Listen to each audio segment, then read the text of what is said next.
Hey guys, this is Jay. If you enjoyed this video as much as I enjoyed making it, be sure to like and subscribe. Follow me on Twitter and Discord for future videos and announcements. Enjoy!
You sleep softly as the morning sun casts a warm glow through the window of your modest student apartment. The world is peaceful and serene. You could stay in the moment forever. Or you could wake up now! Your first day of culinary school is no time to sleep in. Lying in bed, you stare at the ceiling, thinking about everything that awaits you at the prestigious University of Cooking School Academy for Learning. Your mind begins to wonder. Who will be there? What will you cook? What should you wear? Time begins to fly by, and you find your imagination getting away from you. I'd better make sure to arrive prepared for the first day. You bust through your morning checklist. Teeth brushed, hair combed, pits deodorized. Nothing can stop you now. You confidently grab a biscuit, strut out the door, and head off to class. Just what you needed to get your blood flowing. Standing in the quad, you gaze upon the magnificent University of Cooking School Academy for Learning. Here comes your lifelong best friend forever, Miriam. She's the most adorably awkward person you've ever met, and you absolutely love her for it. Good morning, Jay. Are you excited for the first day of the rest of our lives? Actually, I'm... Because I sure am. Excited. Little nervous. Okay, a lot nervous. What's the... It's just that this morning I made breakfast for myself, but, well, when I ate it, I couldn't taste any love in the food. What if I'm no good? What if I fail? Classic Miriam. Raised by Master Chef parents, she's always held herself to a very high standard. Ever since we were little babies playing together and you rescued me from that quicksand box, it's been clear to me that you're the most loving, caring person I know. You're going to do great. But with University of Cooking School Academy for Learning famous 3-day-only semesters, I'm afraid of being left behind and never catching up. A sweet girl, Miriam has always had a flair for the dramatic. This summer she got so nervous about her first kiss that she chipped a tooth, practicing on a mannequin. Should you pep talk her or change the subject to give her some relief? Remember last month when we saw that fortune teller and had our tarot cards read? The lady with the mask who gave me nightmares? I've been trying to forget. I know she looked spooky, but she was so sweet. And she told you that you were destined for great things. Remember that card with the fancy-looking tower? And that other card featuring the handsome fellow in the red suit? I've been waiting for so long to meet a handsome fellow I could call my own. And I'm sure you will soon. In no time, we'll be graduating, and you'll be delighting the world with your heartfelt cooking in no time at all. As you talk Miriam up, you can feel her nerves begin to ease. You know what? Maybe everything will be okay after all. And if not, at least I have these killer bangs. Can you believe I cut them myself? You can definitely believe it. I cannot believe it. Before you can get another word out, you're rudely interrupted when someone smacks your books and custom-engraved measuring spoons out of your hands and onto the ground. Hey!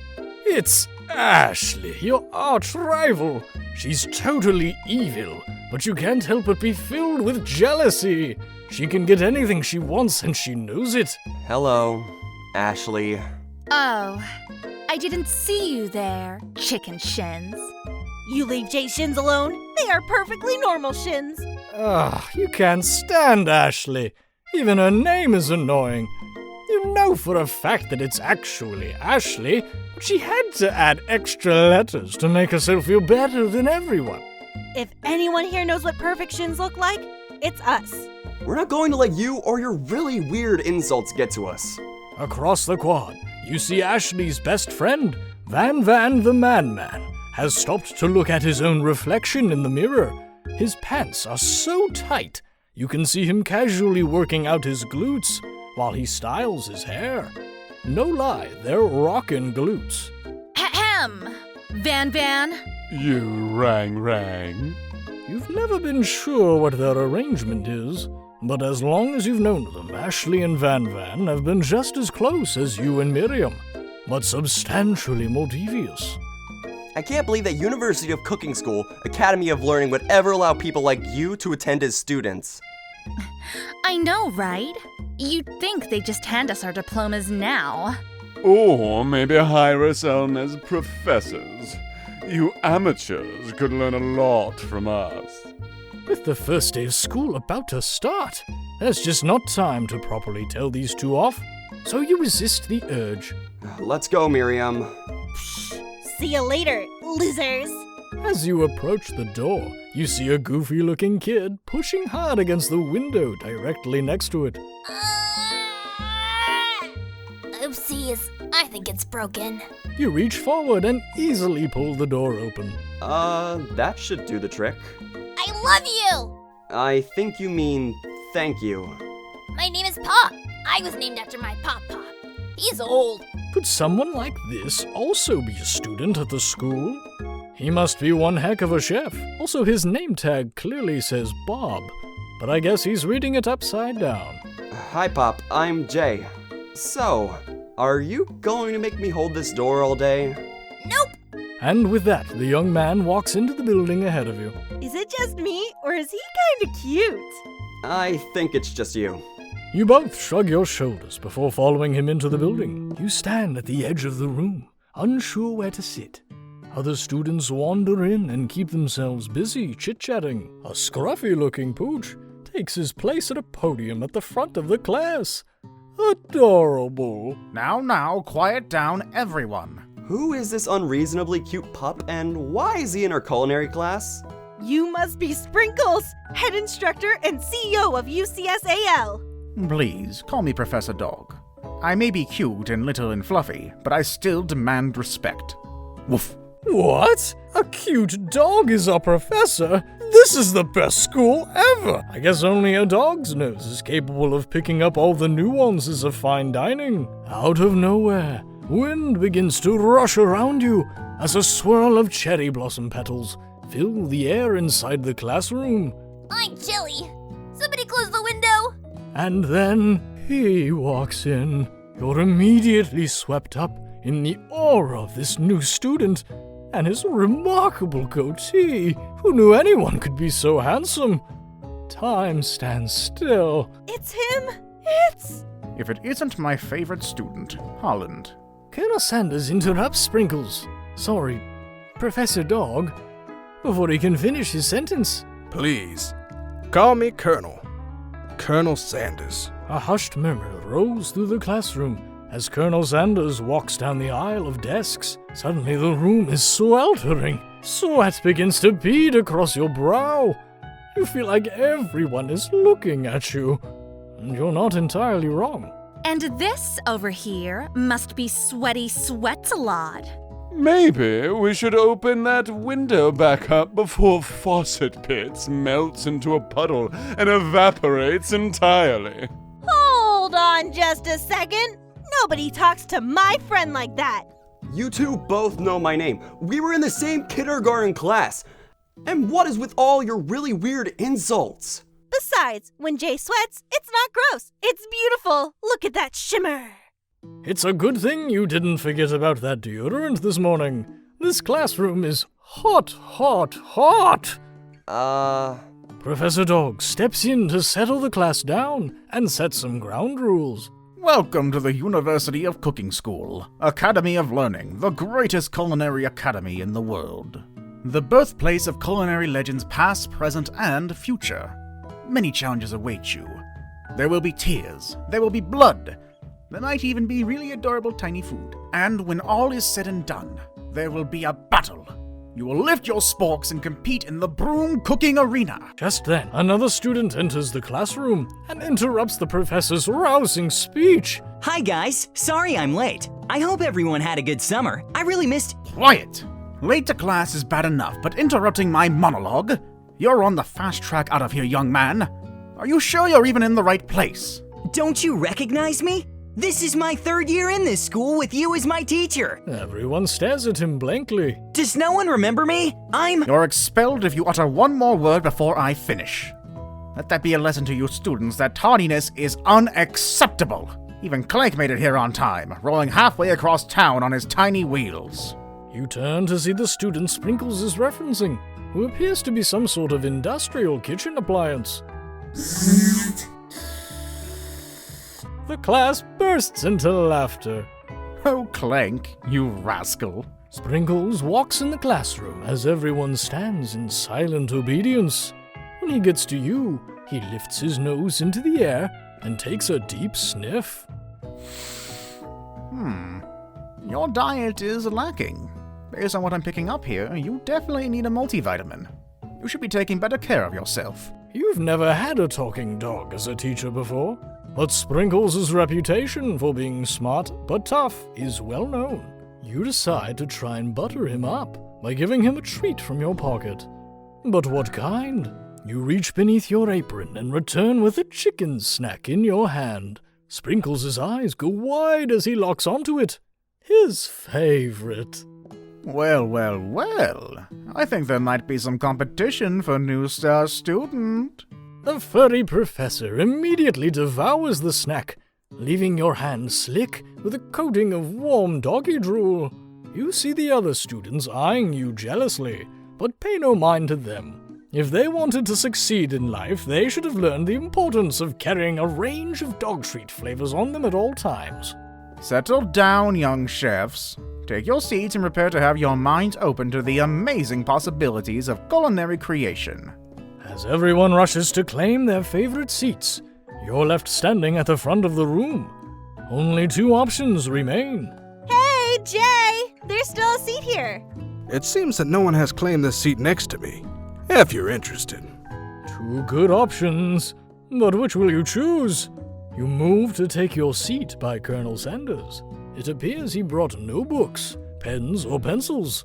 However, his perfect, upright posture shows off a seriousness that makes you confident in his desire to learn. Thanks for offering me the seat. I've only had 2 rules. Do all you can and do it the best you can. It's the only way you ever get the feeling of accomplishing something. That's so inspiring. A little off topic, if you ask me, but okay. As soon as you've settled into your seat, the professor makes an announcement. Think fast. It's time for a pop quiz. Yay! A quiz about me! This incredibly important and surprisingly short quiz will tell me if you're ready for life at culinary school. Keep your knives sharp and your focus sharper. Here comes question number 1. If train A is traveling to point B and train B is traveling to point A, how important is it to wash your hands before cooking?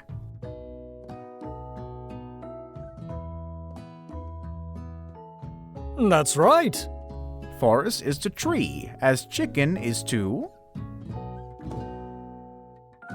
That's right. What is the most efficient eating utensil ever created? That's right. What food is best for a broken heart? That's right. Is Sprinkles a good boy? That's right. Your total score is... Wow. Be honest, did you cheat? You look up to see that Colonel Sanders has been watching you tally your score. He's impressed. I know we just met, but I have to confess, I think you have a beautiful brain. Hot diggity, Jay! You just scored some major Colonel Sanders points with that performance. May I have your attention, students? I have an important announcement to make. Time for lunch! Wow! The cafeteria is as nice as any restaurant you've ever eaten at. It makes sense that a school dedicated to cooking would also be serious about eating. A delicious fragrance wafts through the room and tickles the end of your nose. Your mouth waters. Do you smell that? That must be our lunch. It smells crazy good. Everyone, can I have your attention? Is it about lunch? No, I just wanted to apologize for my tardiness. You see, I was... Howdy, folks. I'd like to make an announcement. Hey, I was... It's about lunch. Everyone cheers. But I... Shh. Lunch! She said shh. In honor of the new semester, I prepared something special to share with everyone for lunch. That must be the smell I smelled. Indeed. That smell. You hold your breath, waiting to see what food this mysterious student has created. You've heard that he's very talented, but were the rumors true? Is this? Colonel Sanders lifts a large bucket above his head. Its contents glimmer in the light. Piled high are huge pieces of chicken, breaded and fried to a crispy golden finish. The aroma envelops you, and you begin to feel warm and safe. Colonel Sanders has filled a bucket with chicken? What a novel concept! Your stomach begins to grumble, as if to say, stop thinking and start eating! For years, I've been developing a secret recipe for the perfect fried chicken. By my calculations, nothing less than 11 herbs and spices are required to achieve the perfect balance of flavors. You look around and notice that every other student has a pen and paper and is scribbling notes as fast as they can. But that's all I'll say about that. What? You think we want your stupid secret recipe, dude? Pshaw! Nah, my dude. Nah. I'm just, drafting a last will and testament in case, one of those ingredients is, poison. Got him. He looks around nervously to see if anyone else is laughing at his sick burn. You wait to see what zinger Aeshleigh is prepared to follow up, but she suddenly takes a different approach. Yeah, and I was just, writing in my diary. Dear Diary, today I smelled something beautiful. I knew at that moment that only the hands of a true gentleman could fry chicken so tender. You see her body language change from bitter and evil to sweet and innocent. As she slides closer to Colonel Sanders, she realizes that he is destined for greatness and fame with cooking skills like this. She wants him all to herself. Oh, please. Well, the man, if you don't want any. I'll take his. Whoa, hold on. I guess I'll try it. He takes one bite, and his eyes grow wide. He starts contorting his face as he tries to hold in his pure exhilaration and act unimpressed. Easy now. There's enough for everyone. Please, my fellow classmates, dig in. You take one of the pieces of fried chicken out of this bucket and sink your teeth into it. It's amazing! Tasting Colonel Sanders' food transports you to another dimension. Alone with your taste buds, gripping a drumstick in your hand, you float weightlessly. You let the food rest in your mouth and focus on it, scrutinizing every flavor. Salt, maybe. Pepper, too obvious. Oregano, basil, maybe, but there's something else. Something dark, something spicy. You dig deeper, deeper, deeper. Yes, even deeper still, until you find it. Could it be? He really did it. How bold! How adventurous to use! You try to go even deeper into the seat of flavors, but this revelation alone is more than you can handle. You snap out of it and realize that this information was meant to remain a secret. And yet, now you know. A mantle of responsibility now rests upon your shoulders. As you look around, you realize that everyone in the room is consumed by the lunch. No one noticed that you've traveled through space and time. After tasting his food, you try to get some one-on-one time with Colonel Sanders. Colonel Sanders smiles ever so softly as you approach. He stops what he's doing and allows you to break the silence. Colonel, I wondered if I could talk to you for a second. Anything for a fellow chef. What exactly was on that chicken? It's an idea I have for a new combination of flavors that will make my fortune and establish my legacy for all times as I open a chain of highly successful fried chicken restaurants. No big deal. It's just you and me here talking. I could keep it a secret. In fact, I've got some of my own that I'd be willing to trade. What's the rush? The semester's only getting started. We've got 2 more whole days to get to know each other. He's clearly not going to give it up easily, but it doesn't hurt to be persistent. You know what they say about secrets, Colonel. Shouldn't learning be fun? Colonel Sanders looks both ways to make sure you're truly alone, and then leans in. You can feel his warm breath as he whispers. Just one ingredient, but you can't tell. I use. It's something my great-grandmother taught me. Wow! You'd never have guessed that. In fact, you're not even sure where you'd get some if you searched. And definitely isn't the flavor you tasted before. So now you're 2 ingredients closer to knowing the full recipe. But you don't tell Colonel Sanders that. While you're wrapped up in that huge revelation, you notice that Colonel Sanders has disappeared. While everyone else is still in the cafeteria, you decide to look for him. You find Colonel Sanders outside, standing in the quad. Oh, it's you again. Howdy. Sometimes I like to come outside and look at the school buildings. I think about how my story will continue on after I've graduated. It sounds like you have big plans. I dare say the biggest. I will leave my mark on the world.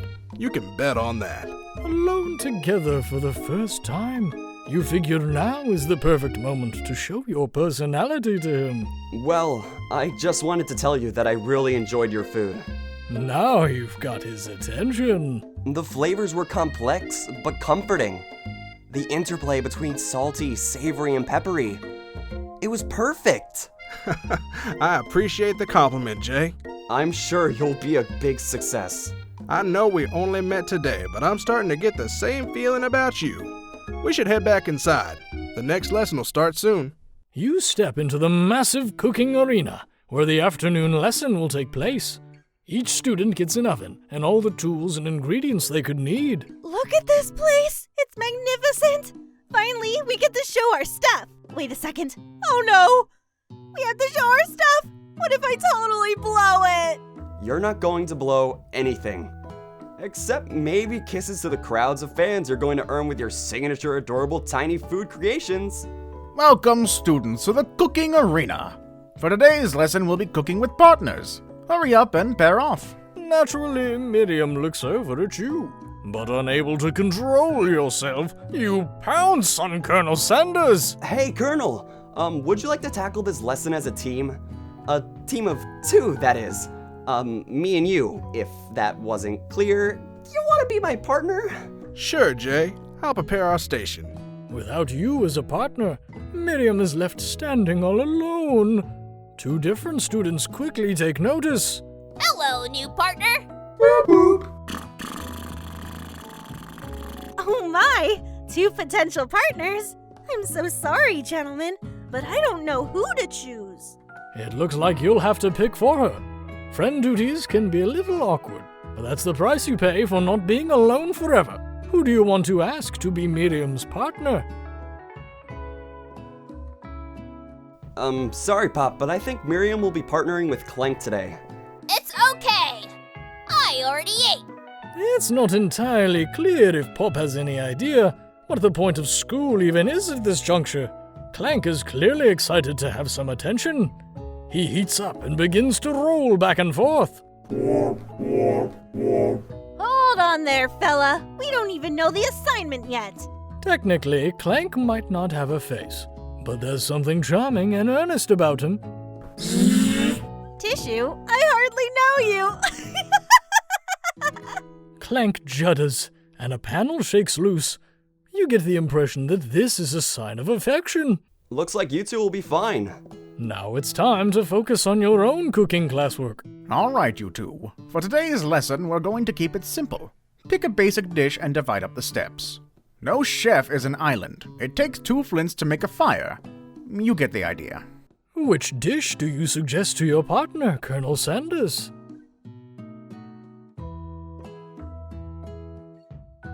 I've always been something of a down-home chef. I was thinking we could make something warm, inviting, comforting. Maybe mashed potatoes. And gravy. I couldn't imagine one without the other. Colonel Sanders casts a coy look at you, causing your whole face to go beet red. Embarrassed, you quickly turn away. I'll go get the potatoes. No, please, let me. Picking perfect produce is a passion of mine. Looks like things are getting pretty fresh around here. Does someone have a crush on Colonel Sanders? We're just cooking partners. Mind your own business. Sanders' heart is my business. And you'd better keep your fingers off of my man. Did someone call for me? Ugh, no. Jeez. Van, while I'm over here crushing Jay's dreams, you're supposed to be taking care of our classwork. That was the deal, remember? Colonel Sanders returns, arms full of peeled potatoes. He tosses them into boiling water and turns his attention to you and your old friends. Oh, howdy there. Aeshleigh, Van, are we working in a quartet instead of a duet now? Actually, no. It looked like Jay was struggling, so we offered to give them a hand. You know how it is. These young amateur chefs need a lot of mentoring. I was going to say, Colonel Sanders, maybe I could also teach you a thing or two about fancy food. Maybe one day you might even be able to get up to my level. Oh, doubt it. Don't be rude, Van. Personally, I have no doubts whatsoever about Colonel Sanders' ability to concoct creations worthy of admiration. After all, your fried chicken was quite spectacular. But, Colonel, if you ask me, I might make a better partner for you than this thing that has positioned itself at your station. Don't you feel, deep down, that we cast complementary shadows? We fit together like a thigh and a drumstick. It just makes sense. Nothing about this makes any sense. But one thing is clear. She's coming for Colonel if you don't watch out. Aeshleigh is really going at you hard. You need to ask for some backup here before things get ugly. I'm here to learn and to express myself via my cuisine, not bicker with prima donnas. Partners were chosen at the beginning of class, so let's all respect the format, okay? You turn to Colonel Sanders to confirm that you're on the same page. I chose Colonel Sanders, and Colonel Sanders chose me. Isn't that right? A businessman respects all fair agreements, from contracts to handshakes. I took on Jay as my partner for this activity, and I stand by it. Based on your team's behavior, I'd say you're perfect for each other. Neither of you has Jay's natural talent or their loyalty. Being defended by Colonel Sanders leaves you feeling proud and full of potential. You look for Sprinkles in hopes that he might step in. But he's nowhere to be found. Darn those cute corgis and their short but sturdy stature. You look down at your station and realize that in the tension of the moment, your hands have been cooking on autopilot, distracted by the drama. You've already crushed the boiled potatoes into a perfectly creamy mashed texture, with plenty of butter and cream for flavor. It's as if your natural passion guided you through the steps you know so well. while your attention was elsewhere. I know just what to do. Colonel Sanders extends his hand. He's holding a beautiful white porcelain gravy boat, out of which pours a smooth, brown gravy, smothering your nearly finished potato dish. Gravy flows down the mound of mashed potatoes. The results look spectacular. Granny would be very proud. Colonel Sanders holds a spork out to you. You reach out and grab hold of it, but he doesn't immediately let go. The two of you stand holding the same spork, and for that small moment, all of the madness and pressure in this crazy world stops. Your eyes lock. The moment is electric. Time stands still. If you love something, set it free. Together, you dig the utensil into the mashed potatoes and lift a heaping sporkful up. When you see Aeshleigh with a sinister look, you know she's plotting against you to be with Colonel Sanders. And then, filled with rage and without thinking, you fling the sporkful of mashed potatoes right into Aeshleigh's stupid, beautiful face. Van, do something! Do something! Scooping up a fingerful, Van tastes the dripping mashed potatoes and gravy and realizes that it's delicious. Horrified by this revelation, he slinks away. Will he ever be able to cook something with so much love and integrity? Hold on right there, Jay. We do not waste food in the broom cooking arena. Colonel Sanders, I expect better from you. If you throw one more spoonful, you'd both better be prepared to eat it from wherever it lands. Can I have Potato's face? Van rushes back over, a covered dish in his hand. Mashed potatoes with gravy? Pathetic! In just a few minutes, I've prepared a full meal. Gaze upon my specialty, braised tentacle of octopus in my silky saltwater sauce, plated on a battle-axe blade forged by my supreme chef ancestors. You've ignored me for too long! That ends now! It is I who will have first bite, and you will all look on with envy! The interrupting student rushes at Van and swipes a bite of his signature dish right off the plate. No, don't. Something about this dish doesn't strike my nose quite right. I think the octopus was rushed. They have turned in the process. The results could be toxic. Too late. It has been eaten. I think I left something in the oven. I don't feel so good. It killed him! Everyone step back. Don't take another bite. When you look back at the plate, the rest of it is gone. You notice the tip of the tentacle being slurped up in Pop's mouth. Pop winces in pain for just a moment, then is almost immediately back to his oblivious self. Oopsie. Tastes like poison.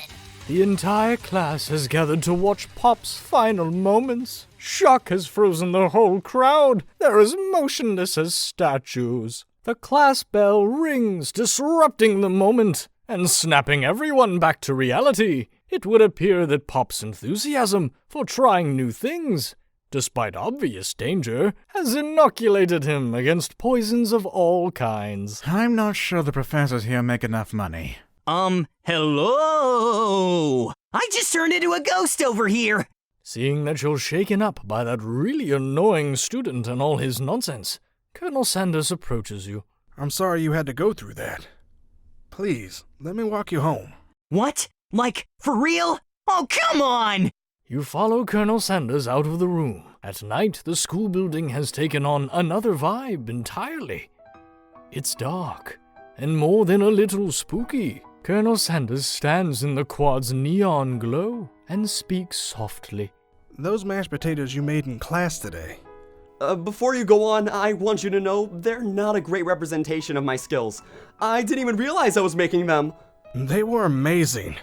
Tasting them, it reminded me why I became so passionate about food to begin with. Colonel Sanders is getting choked up. Cooking is obviously important to him in a way that you find inspiring. Now might be the perfect time to tell him you're developing feelings for him. Colonel Sanders? Yes, Jay? There's something I need to tell you. Hold it right there! There's something I need to tell you first. Oh, jeez. You see, when I was just a boy, I had a dream that one day I would be the greatest chef the world has ever seen. And every day since, I have been working toward that dream. Day and night, never stopping, never resting. Also, lifting a lot of weights, like so many weights. We should follow our dreams with all our hearts, that our souls may grant them like wishes floating on a shooting star. Hey, no! You! Shut up! I'm the one here to say inspirational stuff and be the star of the story. Are we forgetting that your cooking literally killed a guy? You can't prove that! I also saw that you killed that guy. What was his name?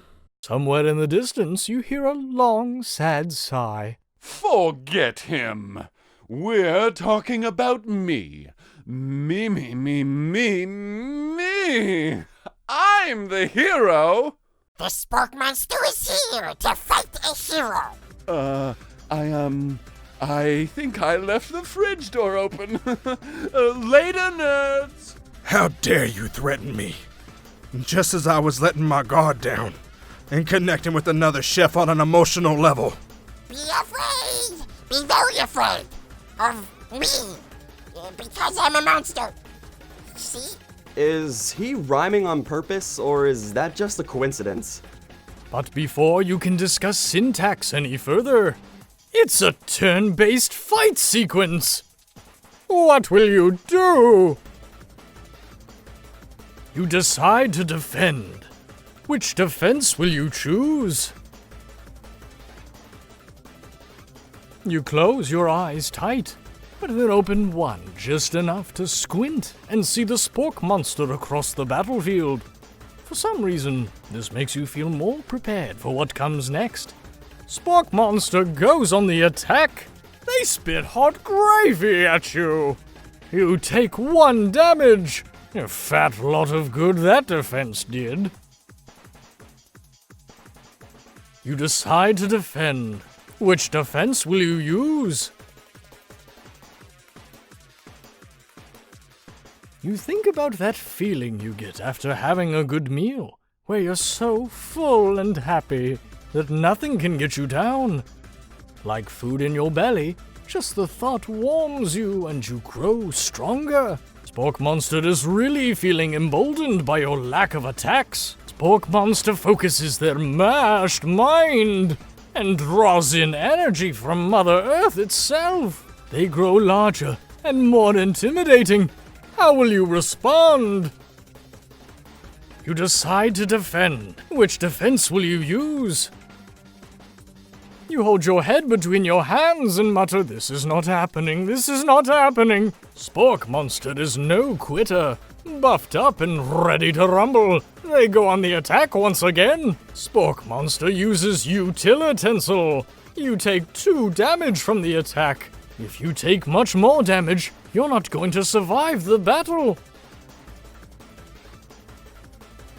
You decide to defend. Which defense will you use? No one can control this much buffness. You start to feel bloated, and quite frankly, a little gassy. You'd better attack soon, or you're likely to explode. You decide to go on the attack.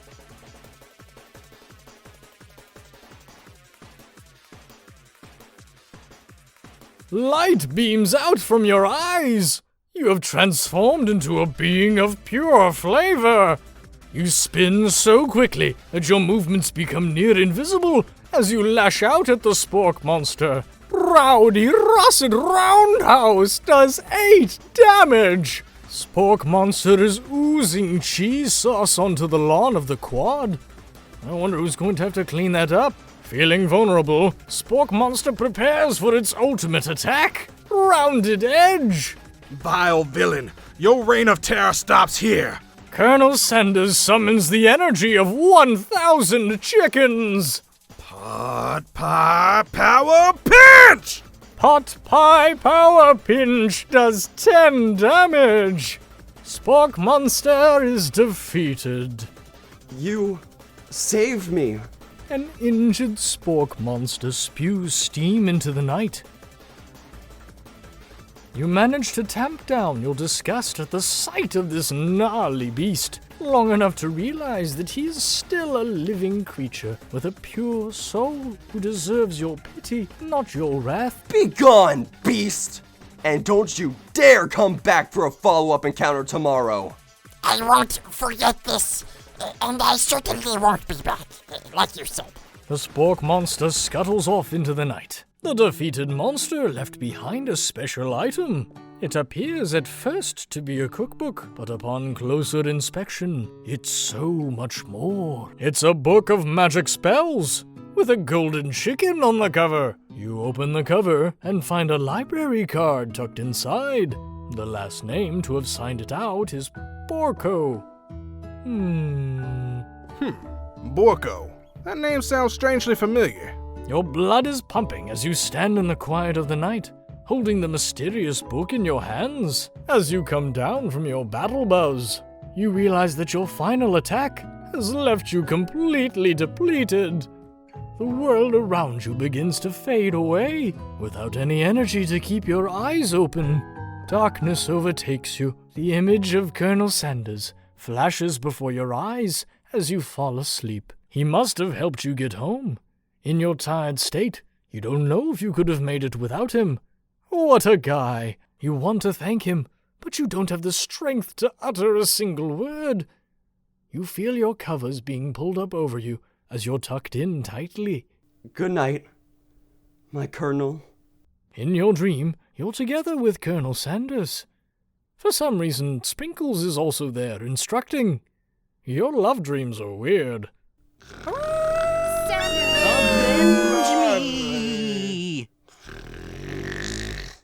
You awake on day 2 and attempt to process the wild visions you had.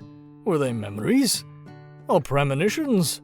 You lie in bed and stare at the ceiling, thinking about the secret you discovered while tasting Colonel Sanders' cooking yesterday. You can't believe he really used.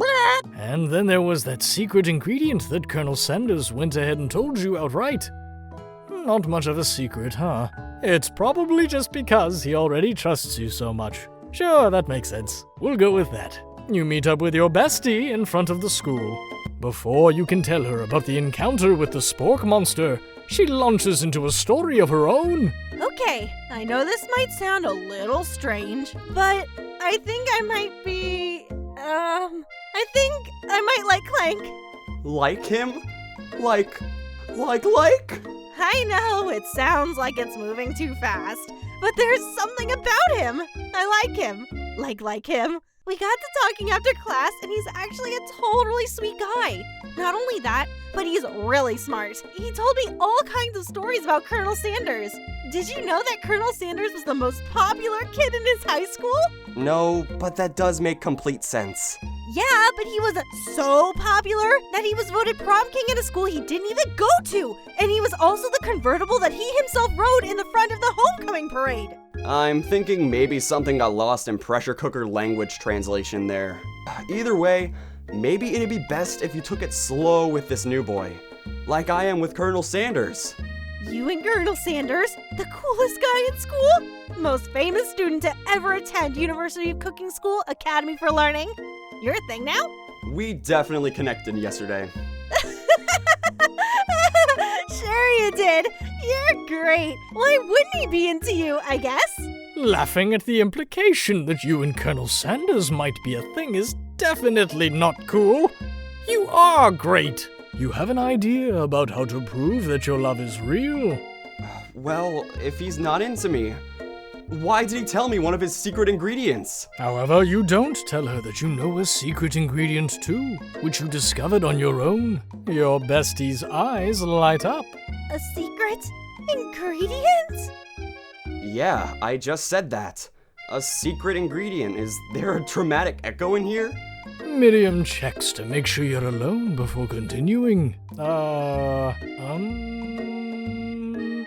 So this summer, while I was on vacation with my family, a lovely man approached me in the botanical garden where I was wandering. This can't be good. He told me all about his passion for spices. Secret spices. The man even gave me some to show me what he meant. He said it was a powder created from super duper rare dried flower petals, and that if I did him a big favor, I could have some of my own. Please, Miriam, don't tell me. So I filled my suitcase with them and brought them home. It was so nice. He even met me at the gate when I arrived. Later, when I cooked with them, a very strange feeling came over me. And the flavor wasn't like anything I'd ever tasted. I think you're being very liberal with the meaning of spices here. Whatever. Anyhow, we both share an interest in cooking, so we stayed in touch. You know, like pen pals. I bet he would love to know more about new spices. Well, I'm definitely not supposed to share Colonel Sanders' secret recipe. And besides, I only know the one ingredient, so I doubt it'd be much use to anyone. Please, please, please! It would mean the world to me! No one has to know it came from you or from Colonel Sanders! What do you think? Should you protect Colonel Sanders' secret? Or share it with your bestie? You quickly think of a fake ingredient name. I don't know, how about... It was Eye of Newt! I know, sounds like something from a witch potion, but what can you do? Eye of Newt.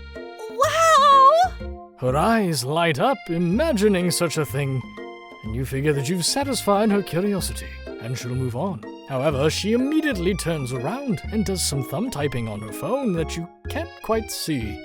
That's probably not good. Before you can ask her to confirm that she was definitely not texting secrets to other people, you're interrupted. A wind rushes in. Cherry blossom petals fill the air. It's Colonel Sanders. He's arriving at school.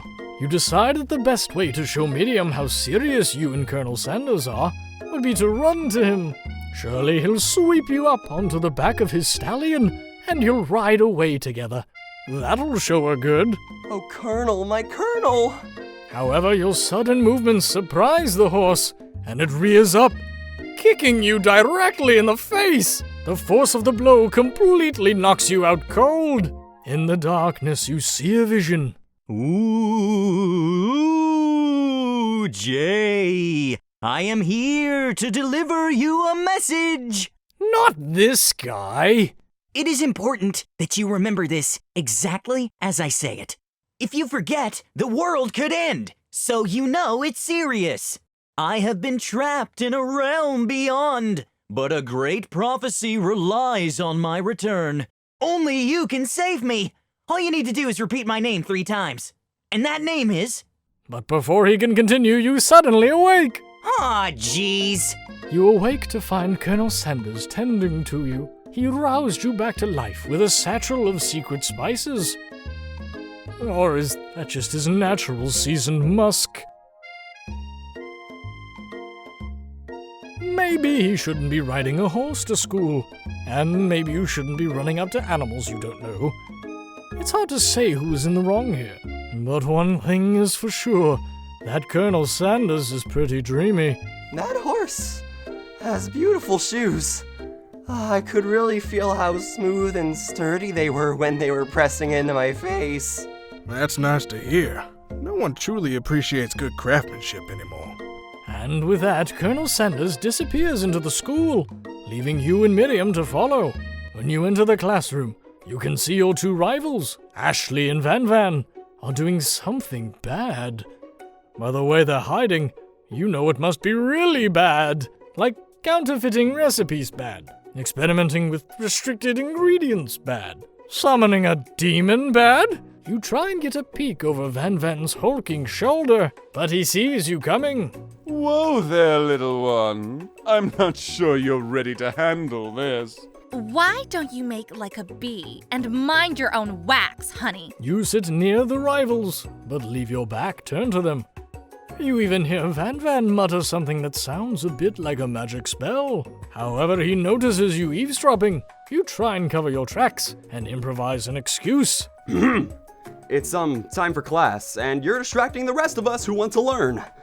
Now you've upset them. Oh, and you're the Emperor of Cooking, are you? You make the rules? I'm not sure you'd know a good meal if it ate you. Being the best chef in the world takes more than just culinary skills. It takes creativity. It takes panache. And it doesn't hurt to use a little evil. You finally get a look at what it was they were hiding, and you instantly recognize it. It's a book. Just like the one you found after your encounter with the Spork monster. That's the same book that I found last night in the quad. Aeshleigh immediately elbows Van Van, who hides the book behind his back. I don't know what you're talking about. That book is a family heirloom, and its contents are secret. You notice that they haven't just been studying the book. They've got Pop pinned to the wall, and they're tossing potato skins at him as he tries to catch them in his mouth. We're playing! Before you can dig in any further, you're interrupted by the arrival of more students. It's almost time for class. Clank must be running late. He's in such a hurry that he rolls right over Van Van's meaty foot. Hey, watch it, you bucket of bolts! You watch how you talk to him. He didn't do anything. Who do you think you're talking to? I've never heard such language, not even from a stand mixer. No, your mother was a stand mixer. Van Van jumps to attack Clank, but Clank shocks Van Van, sending him flying across the room. Protect me, Colonel Sanders. These crazed men are about to come to blows. I think it must be over me, but I'm not interested in either of them. Aeshleigh's tone has completely changed in an instant. She bats her eyelashes at Colonel Sanders. Surely he must know that this is a ruse, right? Gentlemen, get a hold of yourselves. Save it for the arena at least. Or don't. Honestly, what do I care? I got lofty career aspirations to focus on. Maybe I can help you with your business plan? Just then, Sprinkles arrives to signal the true start of the class day. He's panting, which doesn't seem that abnormal. He's a professor, but he's also a dog. Students, please, take your seats. I apologize for my late arrival. I spent the morning chasing a car all around town. My tiny legs are very, very tired. But I'm here now, and I hope you're ready to learn. Rub his furry dog belly. He loves it. Sprinkles stops in his tracks and sniffs the air around you. Something has him in a trance. It's the scent left on you from Colonel Sanders. Sprinkles jumps on you and licks your face. Down, boy! Down! Aufhoppen! That command, shouted by Colonel Sanders, has snapped Sprinkles out of his trance. I wonder what's up with that. Sorry, I got a little carried away. After he catches his breath, Sprinkles regains control of the classroom. Without further ado, we'll review the global history of my favorite fowl, the chicken. You want to pay attention to the lesson. Truly you do. Which is why in 1776, at the signing of the Declaration of Independence, it was a chicken who first signed their name. But you can't help but daydream about Colonel Sanders, and you miss most of the important parts. When you come to, Sprinkles is holding a tray of food in front of you. Well, Jay? Naturally, this appears to you to be a sample platter. Which item do you want to sample? Because of the shape it's baked in, you assume the dog biscuit is a treat made by Sprinkles. An example of his own culinary talents, perhaps? You reach out for it when Sprinkles jumps up and bites onto your cooking apron. What kind of monster would steal a dog's favorite biscuit? Your apron is left in tatters. The entire class looks on in horror as you fall unconscious from the embarrassment. I never even got to taste it. You fade into darkness, but something is there. The Spork monster? Borko? What are you doing here? It's not your time, my friend. Your acts of kindness has not been forgotten. You watch as your apron magically repairs itself. You won't have to live in embarrassment anymore. Thank you, my friend, wherever you are. Which item do you want to sample? A brightly colored pepper stands out from the other items. It sparkles in a most eye-catching way. So naturally, you reach out, grab it, and eat it right away. However, your body is not prepared for the heat. The pepper has triggered an intense spice hallucination. It feels like forever as you trip through the universe. My friend. Ooh.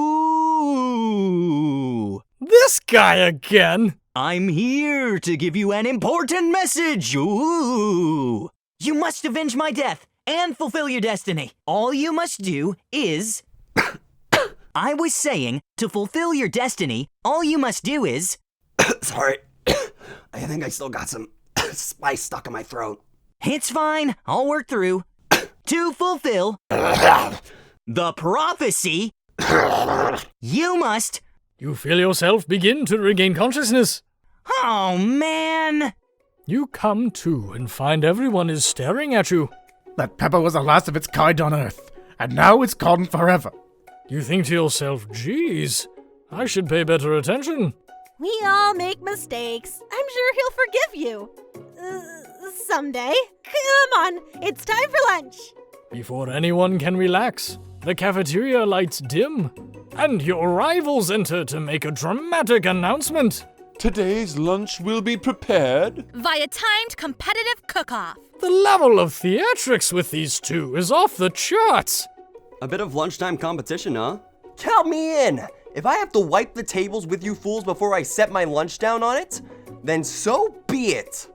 I'm not the fool, you're the fool, fool! Good one, Van Van. I like your gumption, Jay. I'll be watching your performance. Just as things reach a boiling point, Sprinkles steps in. Surely he'll put a stop to this madness. Now, students, please settle down. This is a lunchroom, not a sportsing court. Finally, a little sense. You breathe a sigh of relief. At least not until we turn on the timer. Just then, a huge light blasts you in the face, flashing the words, "Timer ready!" That's what I'm talking about. I stand corrected. The hard way builds solidly a foundation of confidence that cannot be swept away. And that's an original quote by me.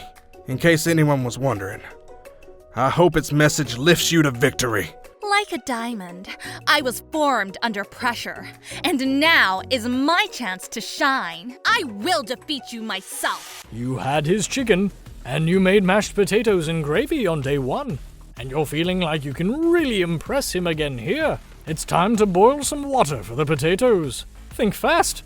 If the timer runs down, you'll be forced to pick randomly. What temperature does water boil at? That's right. But how would you have even gotten into this school without knowing that? Winner gets to rub my furry belly. Let that enticing offer motivate you. You're going to need to season this chicken before you cook it. You don't know Colonel Sanders' recipe exactly, but you have an idea. How many herbs and spices did he say he used? That's right. You might not know all of the ingredients yet, but at least you're headed in the right direction. Now that you've got some basic steps going, it's time to elevate your craft. What state of mind offers the most flavor? That's right.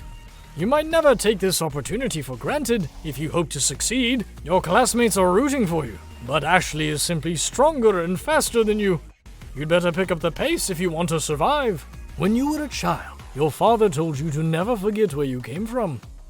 Every day you meditate on his advice and draw energy from that place. Now would be a great time to harness that energy. So, where does it come from? That's right! This is your shot, and you're not going to miss it! You try to shut out the noise of the arena and focus on your cooking. What is the sound of success? That's right! When they taste your cooking, they'll be so taken with it that they'll be unable to speak. You notice Colonel Sanders out of the corner of your eye. I believe in you, Jay. He's actually cheering you on, which would be awesome. Except knowing he's watching you makes you totally forget what you were doing. Now all you can think about is Colonel Sanders. How many spoonfuls of gravy would it take to fill? What were you thinking? Get your mind back into the competition! You're stranded on a desert island with only one dessert cookbook. Which do you take? What a hunk! I know, right? You know what? Shouldn't you be focused on the challenge? You're falling behind. Sorry, I forgot the question. What does that have to do with crafting spectacular fried chicken and delicate baked biscuits? Woof, woof. You're really struggling to keep up. At the next station over, Aeshleigh has already begun plating elements of her dish. It's colorful and complex. To make up time, you toss your biscuit dough into a stand mixer. As you do, the crowd gasps. Yikes! I know you love nothing more than seeing a fellow appliance utilized in a kitchen battle. But sometimes that means sacrificing the personal touch. You might not have any hands, but Jay does. And a good chef needs to be touching the dough to know when it's properly mixed. There's an easy way and a hard way. You don't get far by going the easy way. When you hear everyone talking, you realize how serious your error was. You immediately shove your hand into the mixer to rescue your dough before it's overmixed. Jay, no! But you're not fast enough, and your hand gets stuck. It's immediately crushed by the quickly spinning beaters. There's no way you'll be able to use that hand for the rest of the match. Colonel Sanders shakes his head in shame. What you often find is the easy way can turn out much, much more difficult. Everyone stop what you're doing right now. This battle is over. It can't be. I was so close to finishing my dish. Sweetheart, look at your hand. You simply can't go on. Aw, that's too bad. And here I am with a completed dish, ready to serve. Surely that makes me the winner by default. No, it wouldn't be fair to compare the two on account of Jay's injury. You see Sprinkles begin to lick his doggy chops as he locks onto the dish. But I suppose you should at least tell us what you prepared. Well, because I'm the sweetest, I skipped straight to dessert. Under this white chocolate dome, you'll find a wide array of delights, taking you on a journey of flavor that tastes good and tells a story of excellence. I was going to ask Jay to do the honor, but since you're injured, I'm afraid that pouring this creamer of delicate, hot chocolate sauce might be too difficult. Colonel Sanders, if you wouldn't mind lending me your strong, steady hand. Colonel Sanders pours the hot chocolate sauce on top of the dome, causing it to melt away, revealing the ingredients hidden within. Inside, you'll find a delicate fried cheese croquette, atop a slice of honeycomb, ice cream 2 ways, tender nougat, and pearls of blueberry gelée. Colonel Sanders seems intrigued, but perhaps not impressed, as he dips his finger in the chocolate sauce. Simplicity isn't your strong suit, is it, Aeshleigh? Oh, you. As he places a sauce-covered finger into his lips, Aeshleigh leans over and whispers something into his ear. A dab of sauce sticks to his mustache. Your rage burns so intensely within your eyes that they burst into flames. The flames cause your eyebrows to catch fire and turn to ash, and they fall off of your face, which means people will have a hard time understanding your emotions for the rest of the semester, perhaps forever. Embarrassed and ashamed by your poor performance, not to mention your crispy fried brow, you run for the quad to be alone. The beautiful weather feels like an insult. Inside of you a storm rages. It's Colonel Sanders. He's probably here to tell you that he and Aeshleigh are in love and have decided to get married. And he won't even ask you to cater his wedding because you're a terrible chef and an awful person. You try to hide from him, but he approaches you directly. I know you're hurting right now. Not just from the devastating loss, but from the run-in with the mixer and that small fire. We should get that checked out. I'm fine. Can't you just leave me alone? I'm a loser. I'm not fit to fill your fryer. I'll never be a master chef. Failure is a part of life, not just for you, but for all of us. Do you think I've never failed at anything before? That's exactly what I think. Well, then think again. I wasn't always the man you see before you, enrolled in culinary school, incredibly handsome, successful, motivated. Well, handsome for sure. I was born that way. But I've walked other paths, and I've arrived at dead ends. I was passionate about life, but I failed as an obstetrician. I was passionate about justice, but I failed as a lawyer. I was passionate about livestock, but I even failed as a mule handler. That one was especially humiliating. Mules can be so cruel. I lost my business partner to a gunfight, and I lost my innocence when I picked up a firearm and put a bullet in my rival. He survived. For a while, anyhow. I didn't know. People see my delicate ribbon tie and well-kept beard and assume that I got it all together. Which is true now, but it hasn't always been. Sounds like this guy could really use a hug. I resolved then that I was going to amount to something. No amount of hours, labor, or money would deter me from giving the best I had to give. As Colonel Sanders changes focus, you can see something ignite inside of him. A burning passion. One has to remember that every failure can be a stepping stone to something better. My new dream is pure. It's honest. It's something that a humble man in a crisp white suit can be proud of. I will create a new chain of chicken restaurants that'll bring joy to the entire world and make up for my past misdeeds. Yay! Just as your moment grows intimate, you're interrupted by a threatening, shadowy presence. Battle-scarred from the night before, you prepare for the worst. Borko? It is I know I said I wouldn't be back, and after the whole fight to the death thing, maybe you don't really want to see me anymore. But I just wanted to say that I was wrong to attack you, and I apologize. I know what it's like having to always look over your shoulder. Ugh, monster problems, am I right? Aw, thanks, Borko. I'm glad there are no hard feelings.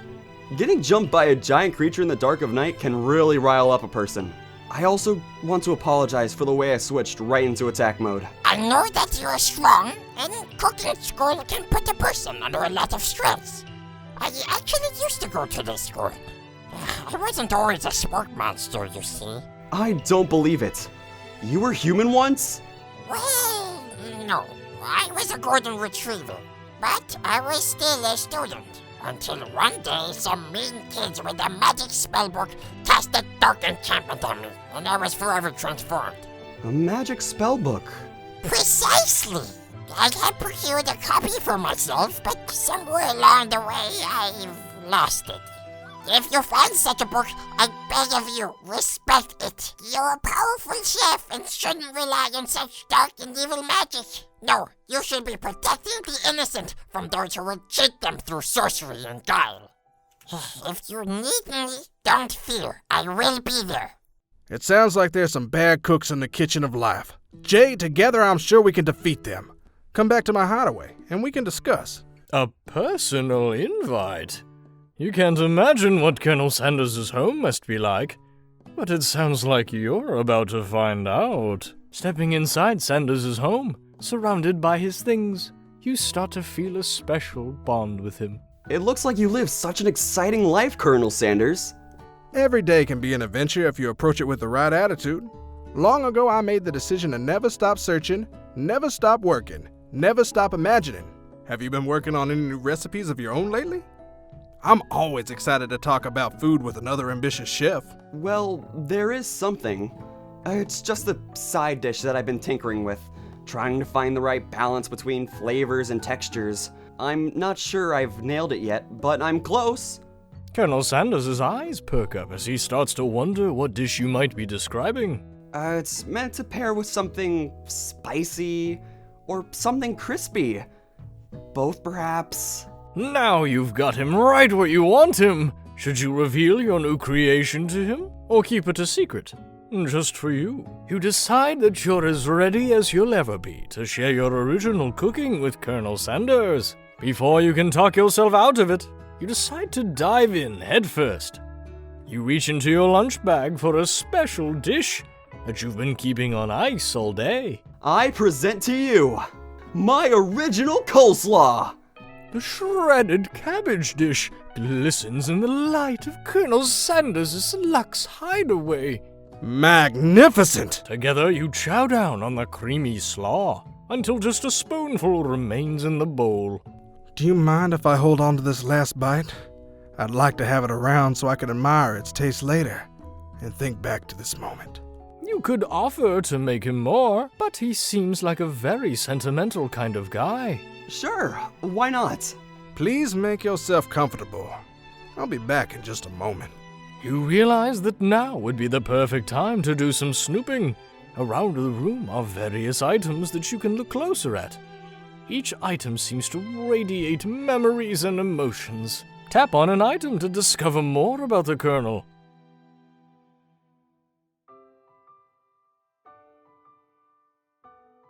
This must be where he keeps the secret recipe. You think for a moment. What number is important to Colonel Sanders? Then it dawns on you. As soon as you turn the dial to 111111, the safe opens.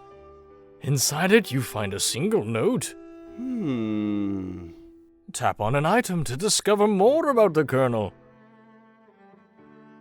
An adorable little baby boy crawls across the floor. From the goatee and mustache combo he sports, you figure that this must be Colonel Sanders himself. That, or maybe it's the drumstick that he seems to be waving like a rattle. Who frames a baby picture of just themselves? Probably the same type of person who would make their own face the logo of the company they founded. Am I right? Tap on an item to discover more about the Colonel. The photo appears to be Colonel Sanders, except he's an old man visiting the pyramids of Egypt. Maybe this is where he discovered one of his secret herbs and spices. Tap on an item to discover more about the Colonel. One of the framed photos shows an old man who looks a bit like Colonel Sanders, standing with a friend. They hold fried chicken drumsticks and appear to be cheersing them. You look closely and see that there's a short inscription. I wonder who my friend Pete is. Tap on an item to discover more about the Colonel. You take a closer look at a large urn sitting on a nearby pedestal. There's a plaque on it. It's dusty, but when you wipe it off, you can read the inscription. It says, "Here lie the ashes of all my past careers and business failures." Poor guy. Tap on an item to discover more about the Colonel. You gaze out the window across the vast lake and mountain range beyond. Just then, the ghost of Student pops up. Are you thinking about heading out into the world on a quest to avenge my death? Wait, what? I never even learned your name. Why would I avenge you? I could just tell you my name right now. It's... Can't you see I'm in the middle of something? You open the window a crack, and the ghost of Student is swept out with a breeze. Tap on an item to discover more about the Colonel. You notice a very realistic stuffed chicken sitting on a corner table. When you pick it up, you realize it isn't just realistic, it's real! Taxidermy? Must have been important to Colonel Sanders when he was alive. A little note clipped to the chicken's foot reads, "The true state bird of the great state of Kentucky." Tap on an item to discover more about the Colonel. A lock of silver hair is woven through the teeth of the comb. Upon further inspection, you realize that the hair therein isn't just silvery in color. It's actually made of spun silver. Tap on an item to discover more about the Colonel. A scented candle. You pick it up and try to identify the smell. Power tool, freshly starched collar, piece of wood floating in a lake. Summer of '69? No, it's one of the secret recipe ingredients. It's... Tap on an item to discover more about the Colonel. You open the door to Colonel Sanders' closet and find a row of his signature white suits hanging within. You take one off its hanger and try it on. The jacket is a bit big for you, but it's soft and comfortable. You give yourself a deep hug, breathing in his scent. They say that home is where the heart is. Is this what they meant? Before you can look any further, you hear Colonel Sanders returning. He has a new dish that he's been working on, and he wants you to taste it. You try to act casual, until he asks you why you're wearing his jacket. I don't usually loan those out, but I must say it does look good on you. Oh crap! The jacket! You forgot to take it off! You confess? I think I've developed feelings for you. I might be developing feelings for you too, but I'm concerned. I just can't let anything get in the way of my dreams. Overwhelmed, you take off the jacket and run for the door. But the thought of leaving Colonel in the midst of such an emotional breakthrough gives you pause. You stop yourself. Colonel? Yes, Jay? I honestly think this may be the beginning of something wonderful. I think you're right. We should take things slow. You talk late into the night and drift off into a slumber. Dream sequence! My Colonel! Remember my name! You awake to a beautiful morning in Colonel Sanders' hideaway. Did you make the right decision on how to respond to Colonel Sanders? Only time will truly tell. Today is a day that could change the rest of your life. You think about the new secret ingredient you just learned about. In some jurisdictions, isn't even legal. But if the recipe is a secret, how will they know? Your thoughts are interrupted when Colonel Sanders emerges into the room. He's holding a gorgeously plated breakfast, and your mouth waters at the sight of it. Here's a simple breakfast I just whipped up. It's meticulous. You taste Colonel Sanders' food, and it takes you on a journey. When you return, he's waiting to ask you an important question. So would you say that we're the perfect match? How presumptuous. My cuisine and your taste buds, that is. Such confidence, such grace. Could he be the world's greatest gift to cookery? You know, I think we might make a great team. A single tear begins to pool in the corner of his eye as he gazes out the window. And with the right business partner, I know I can't fail. Business partner? Could he be talking to you? It's all happening so quickly. Overcome with emotion and confused by your feelings, you're on the verge of tears. Unable to speak, the only answer you can find is to run out the door and get home. There's still one more day of school after all. The University of Cooking School Academy for Learning waits for no one. You get home to find something very surprising. Your best friend is there waiting for you. Where have you been? Because I had one heck of a night. I've been desperate to talk to you about it, but I couldn't find you. I got worried that something bad had happened to you. It's okay, I was just... But now that it turns out you're fine, I can finally get you up to speed on the saga of Miriam. Sure, but... You will not believe what happened to me after school yesterday. I went on a date. I think I can believe that. Since I'd been partnered up with Clank, he asked me to go out with him. Of course, I told him, you'd better keep your dials turned to polite and respectful. I'm not that kind of girl. But he was just interested in spending some one-on-one time together and getting to know me. So I said, yeah, sure, I can get to know the little metallic guy. Long story short, he took me skydiving with his friends, but things quickly spiraled out of control. Did she just say skydiving? As if that's a typical first date to go on with a talking pressure cooker. And now I'm not really sure where we stand. You don't give Miriam time to tell her whole story, however. Bottling up the details of your own night is just too much to bear. And I went on a date too. Back to Colonel Sanders' house, where I spent the night with him. You what? Nothing happened, but the emotional connection. Wowzers. If being obsessed with Colonel Sanders is wrong, you don't want to be right. After a short argument, you both agree to go your separate ways. When you arrive at school, you encounter your rivals in the quad. You can tell from a distance that they're picking on Pop, though he himself might not quite grasp that fact. Because, you know, he's Pop. What's a swirly? It sounds delicious! Oh, it's great.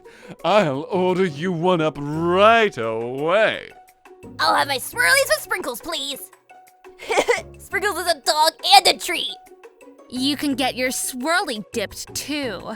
Why don't you pick on someone your own size? Because I'm literally the biggest person at this school. There is that horse that Colonel Sanders rides to school, but who would dare pick on such a gentle and beautiful creature? You've got some nerve, Jay, suggesting I pick on a defenseless horse. Now you're twisting my words, and I won't have it! You clench your fist, but the injury from yesterday's mixer accident makes you wince with pain. Doesn't look like you can go on cooking like that. Might as well give up. I'll never give up! Ever! Colonel Sanders arrives just as it appears things are close to boiling over. A naturally intuitive person, he senses that something has been going on. Is everyone excited for the final day of school? Jay, how's that hand feeling? I'm sure you'll be back to fighting form by this afternoon. Aren't you concerned about my hands, Colonel? Yesterday, I almost broke a nail winning so hard. Technically, I don't believe a winner was decided, but your presentation was quite impressive. What is he doing complimenting her? But what about the flavor of my delicate, warm, gooey chocolate sauce? It was clear that you were passionate about how your food is received. That's a lot of words to say it was bland. Excuse me, Jay. I'm more than capable enough to speak for myself. Maybe you could tell me more of your thoughts as we walk into class, Colonel. I'm always interested in discussing the fine art of fine foods. See you inside, Jay. Annoyed by Colonel Sanders' inability to see Aeshleigh for who you know she really is, you walk across the quad to get some distance. In an attempt to distract yourself from how slighted you feel by that interaction with Aeshleigh, you take out the spellbook you recovered yesterday and start flipping through the pages. Whoa, that's the book? It looks like bad news. It's just something I found lying around. It would appear to be some sort of grimoire, but I don't really believe in that magic stuff. A grimoire? Like a book of spells? I don't know. Who would spend so much time decorating a magic book if it weren't really powerful? I can think of one surefire way to find out. You open to a page covered with arcane warnings. Cast only in case of extreme emergency, it says around the edges of the page. I could use the spell here that says it would erase anyone I choose from all my memories. If I screw out Colonel Sanders, it would probably help me focus better on the upcoming final exam. That is way drastic! Couldn't you do something else? Like anything else not rooted in dark magic? Maybe tie a string around your finger? Okay, fine, it is drastic. But desperate times call for desperate measures. You've got a memory erasing spell sitting right in front of you, and a pretty good excuse to try it out. You take your friend's advice and put the book away. It's almost time for class. Sprinkles is already in the room, waiting for students to arrive. He clears his voice to make a quick announcement. I want you all to know I feel something of a dog moment coming on, but I assure you it's nothing to be afraid of. His cute little nose scrunches up and he begins to breathe quickly. You reach into your backpack and grab some homework from last semester that you forgot to turn in. Sprinkles immediately goes for it and gobbles the sheet of paper like it's a piece of fresh chicken rawhide. I apologize for the outburst. I know it seems cliché, but how much in this world satisfies like ungraded work? My, Jay, were you studying something with cinnamon? I've been sitting in on a lecture series around the art of cake baking. How insightful! This actually brings up an important point.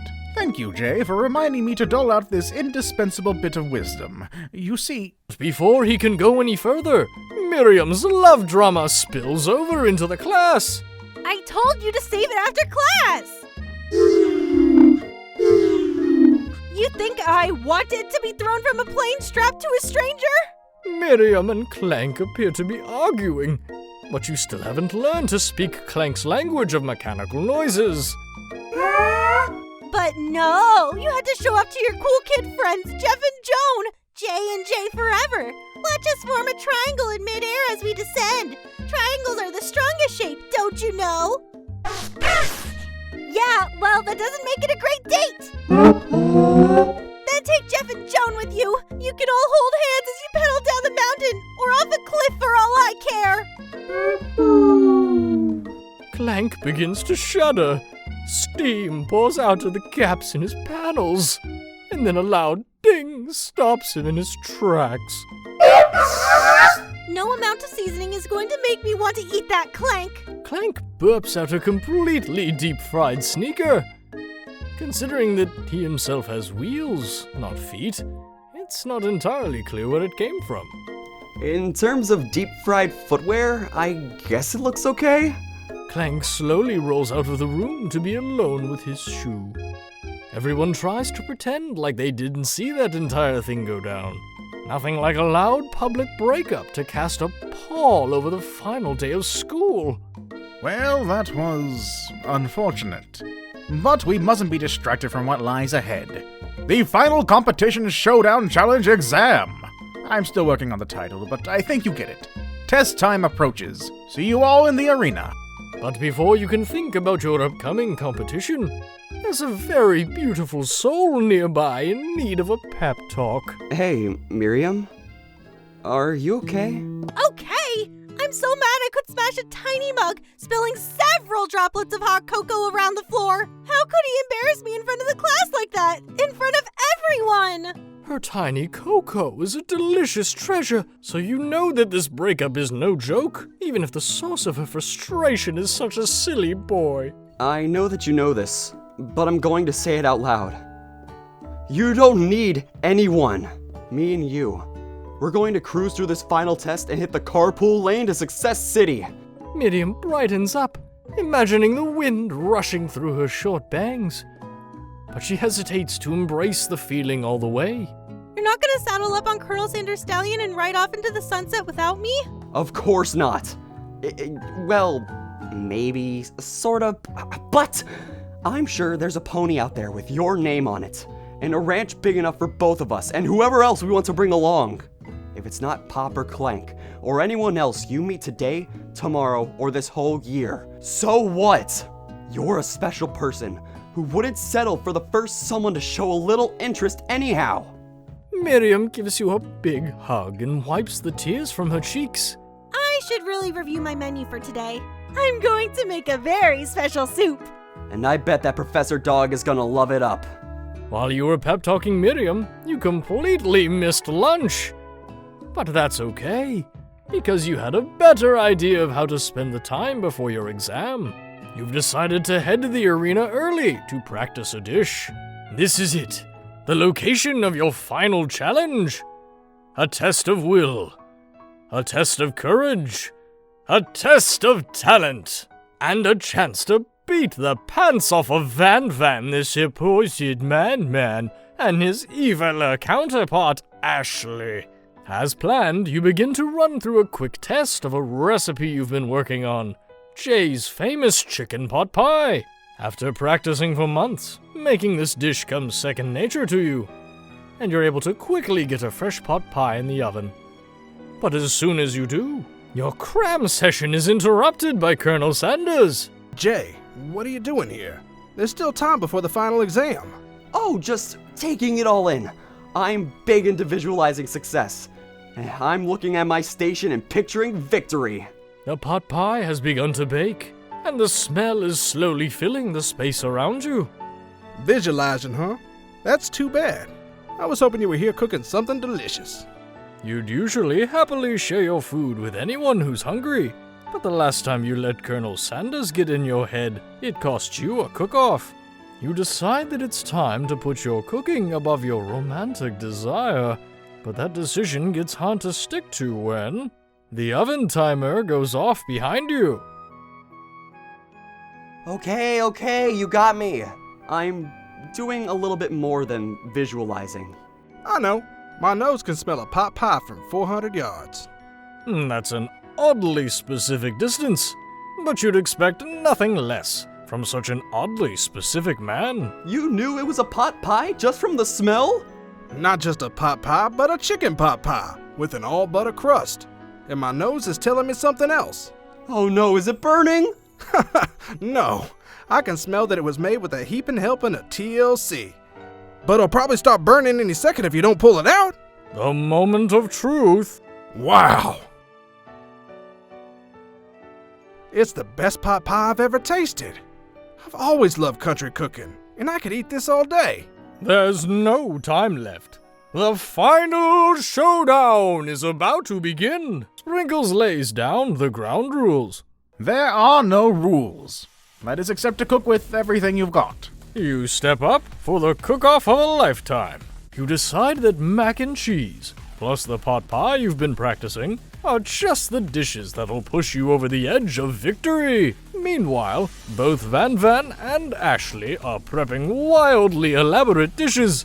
Per their usual over-the-top selves, Miriam has her giant magnifying glass and several sets of tweezers. She's definitely prepared to go big going small. Colonel Sanders seems to be harnessing his 11 herbs and spices, but he's trying to find a way to improve on something perfect. His original recipe fried chicken. The intensity in the room starts at a full 10 out of 10, with a frenzy of action. Everyone is calling out really cool special cooking moves as they prepared their food. Wow, this is getting serious. Colonel Sanders batters his chicken as it levitates through the air. Egg wash!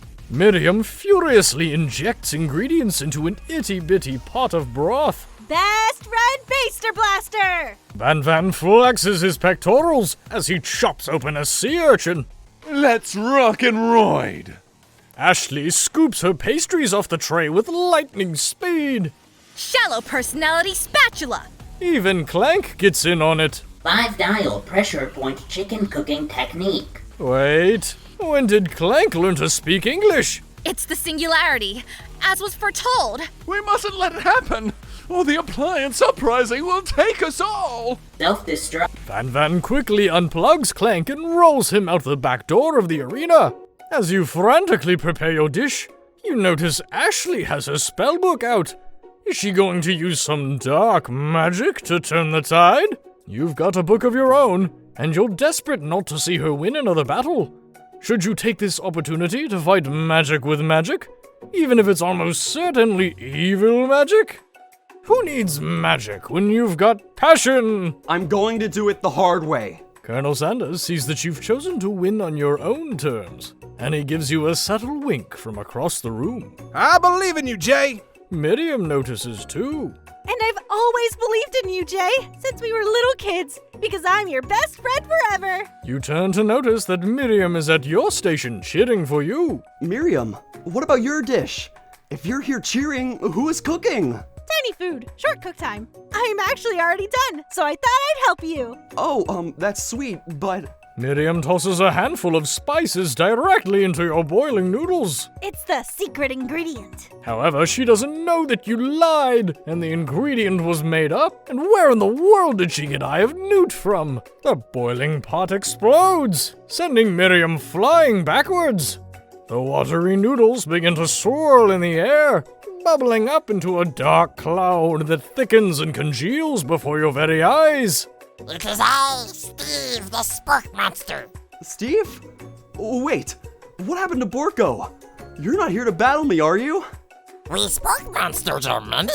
I think Borko had the day off, but you have conjured Steef, and I hate to battle. So I'd say you're doing pretty alright. Oh, hey, you're in the middle of a cooking competition. I love this stuff. It's better than TV. You crazy kids and your culinary skills really impress me.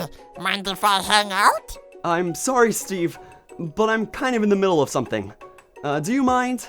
Steef the Spork monster notices that you've got the grimoire stashed beneath your cooking station. Ah, I see what you're up to. Crisscross some magical items and accidentally summoned me, huh? Yeah, you guessed it. Sorta. If you're here, would you mind tossing some fresh noodles in a pot of salted water? I'd love to. I've always wanted to be a top chef, actually. You know, when I was just a little spork pup back in the old country, You can feel Spork Monster winding up to tell a very long and involved story. You don't know exactly where they came from, but it seems like it was probably lonely there. Actually, you know what? Maybe you should watch from the stands. I really need to focus on this competition. I understand. It's kind of like that time in monster school that I have fallen asleep during the scare tactics class, and when I woke up... You toss a serious stare at Steef, and he takes the hint. Never mind. I'll tell you later. Good luck. Having suffered this huge setback, you don't know how you could ever win. I can do this. I have what it takes. I came here to win. Your hair turns mac and cheese orange as culinary energy flows through your body. My heart is pure. My hands are steady. My taste buds have been preparing their entire lives for... Yes, Jay, you are the chosen one. You will avenge me. The power you'd been summoning immediately fades back out. You interrupted my inspiring monologue! Sorry. My heart is pure. My hands are steady. My taste buds have been preparing their entire lives for this moment. I will show the world my cookery. You begin to levitate off the ground. Energy courses through your body. You know that with this power, you can do anything. Except turn back time, which would be super useful because while you were powering up, your chicken pot pie overcooked in the oven and can't be served. But don't worry, dear Jay. You may have suffered some setbacks, but all is not lost. Impressed with your fortitude, Colonel Sanders decides that you have earned his support. I've been watching you today, and I must say, I'm truly impressed. You've been thinking on your feet and rolling with the punches. He steps up to your station and stands right beside you. I'm here to help. All you've managed to make is mac and cheese, and time is almost up, so you're going to need it. But, Colonel Sanders, what about the test? What will happen to you? What about the rules? Following the rules has never been my thing. I follow my heart. What a guy! Colonel Sanders unfolds a delicate white towel to reveal the most delicious fried chicken tenders you've ever laid your eyes on. And besides, sometimes unexpected combinations can have surprising effects that surpass their individual efforts. Are you suggesting... If we combine forces, we can form the perfect food union. Time's up, students. With time expired, it's the moment everyone has been waiting for. You must now prepare to present your dishes. A handful of students stand tall, but the class seems incomplete. It seems we're missing some students. Pop? Clank? From off-screen, you hear a pure and innocent giggle that can only come from one student. I'm flying! It sounds like it's coming from that broom closet over there. Miriam, would you mind? Inside of the closet, you see Pop hanging on a broom hook by the elastic of his underpants. Pop, get down from there right now. Let me guess. Did Van have something to do with this? When someone asks for a wedgie, who am I to refuse? I thought a wedgie was a salad! It looks like Pop is eliminated from the challenge, seeing how he didn't cook anything. I can't feel my legs. May I be excused? Sure. You kids and your pranks. I must say, it's not the worst prank in UCSAL history, but it's not exactly yearbook material. Wait a second. Pranks, Clank! Where did that pressure cooker roll off to? You wait to hear a signature whir, beep, or other onomatopoeia, but there's none. Somehow he must have gotten unplugged, I guess. We'll have to figure that out later.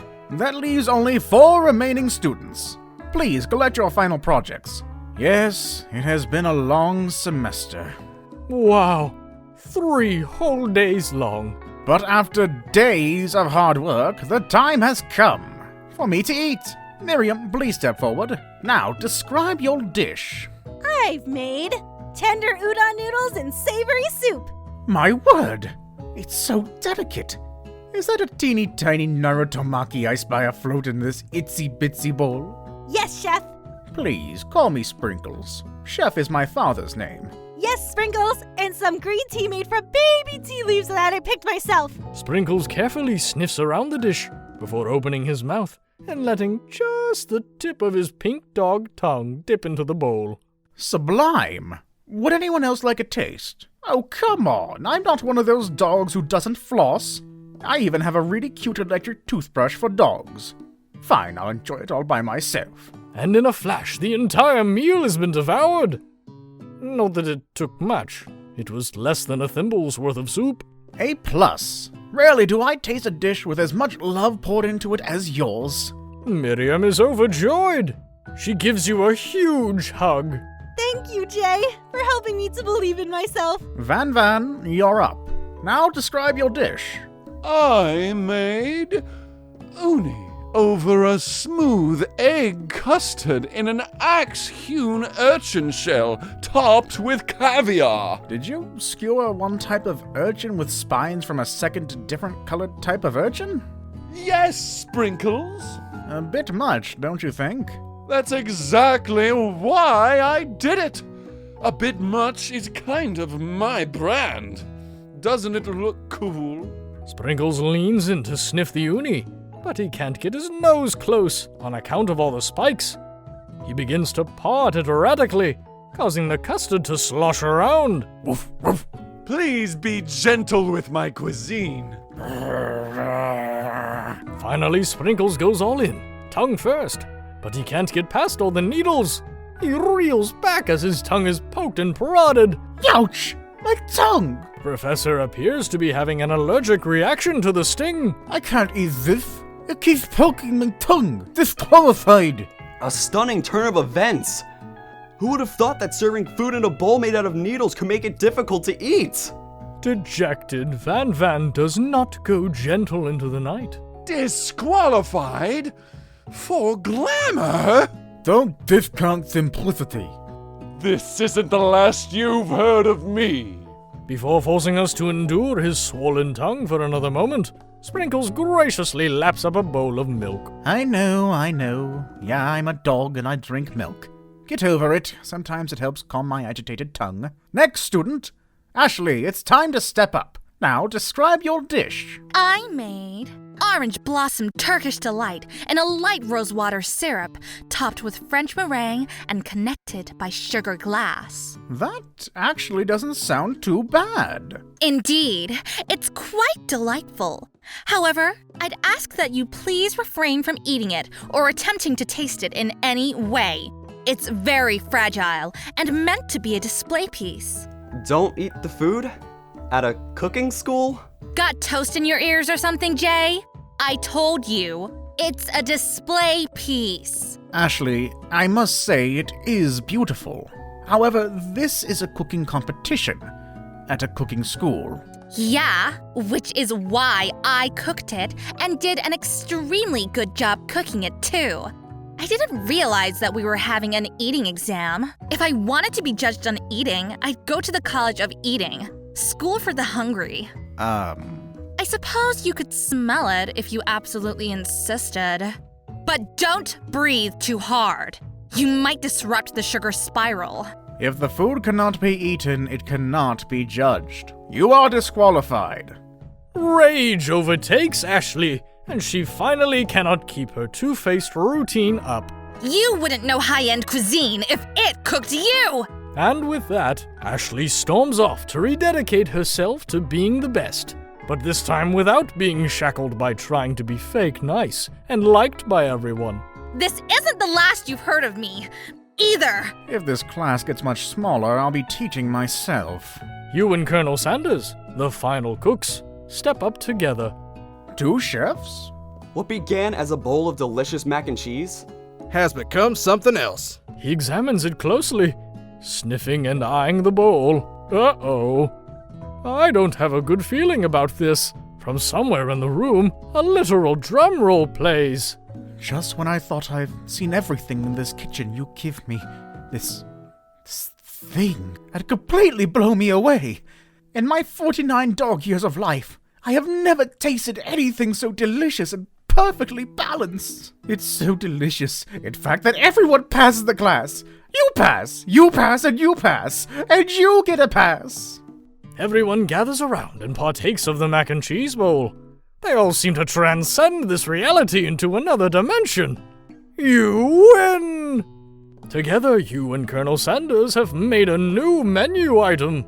The new menu item is so impressive. Even Van and Aeshleigh are drawn back in by its magnetic fragrance. When they graze upon your mac and cheese bowl, they admit that you are indeed an excellent chef. Sprinkles declares that you have passed. Everyone has passed.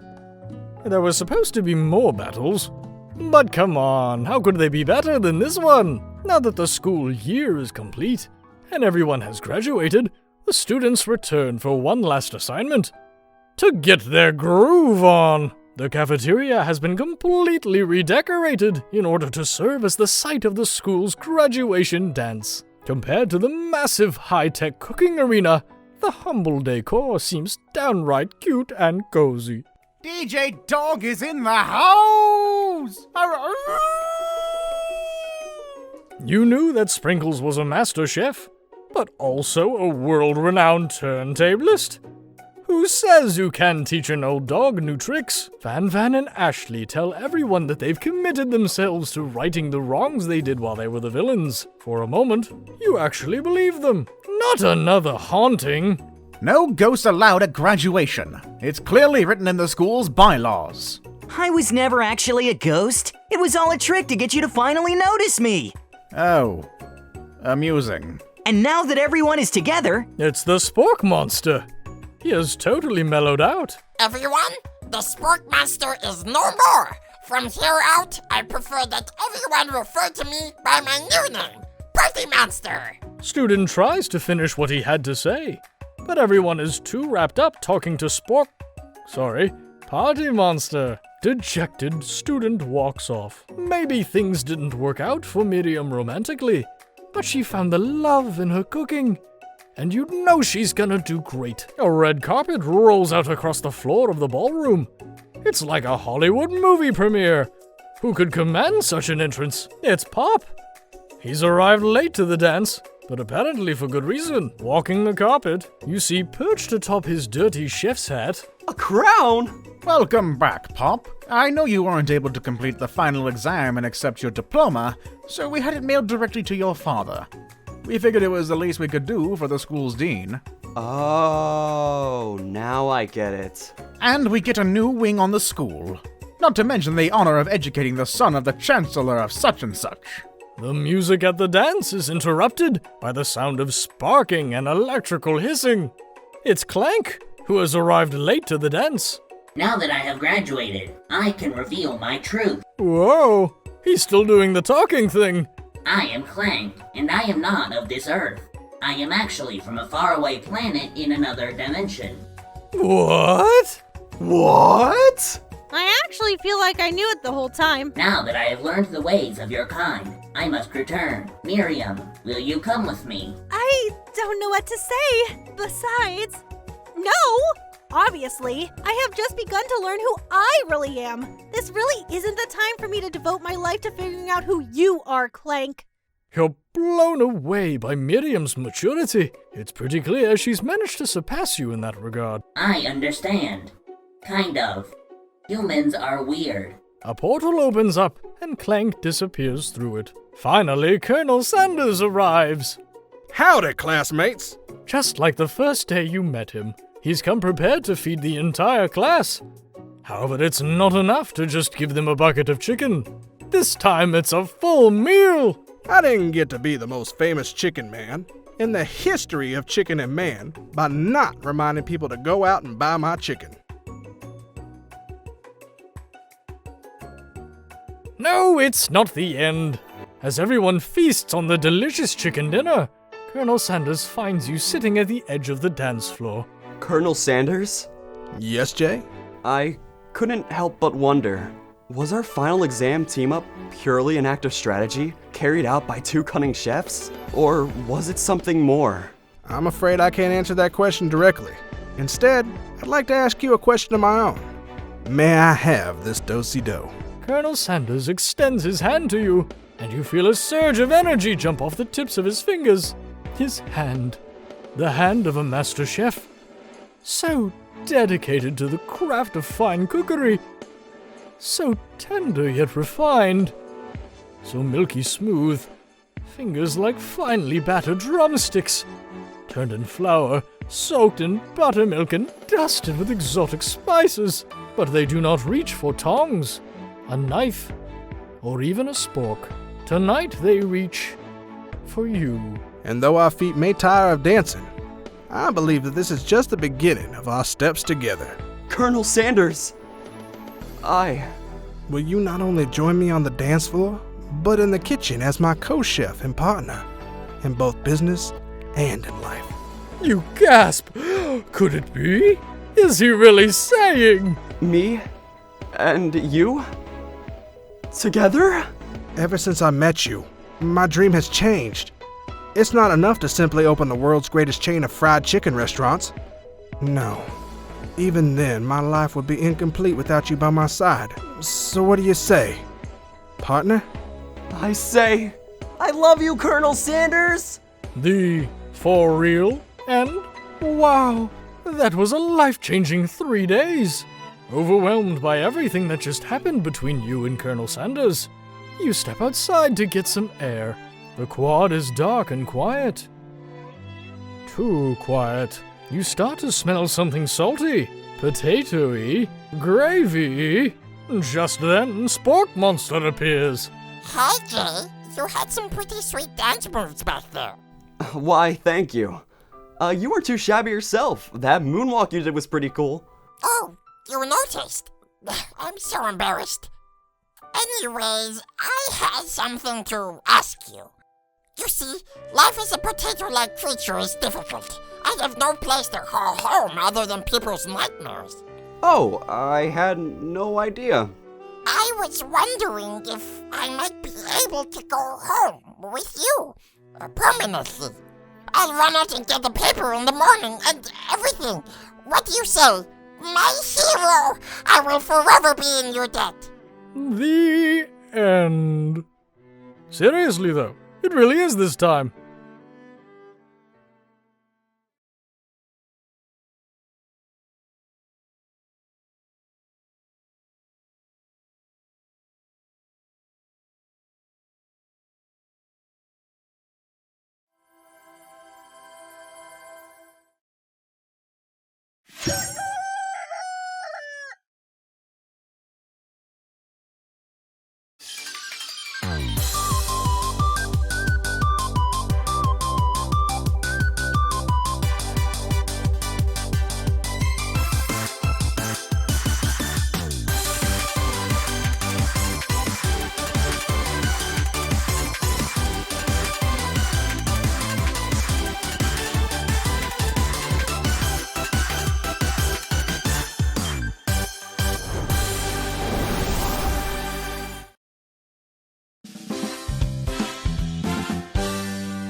Everyone, the new member is here! Welcome to the Literature Club. It's a pleasure to meet you. Seriously? You brought a boy?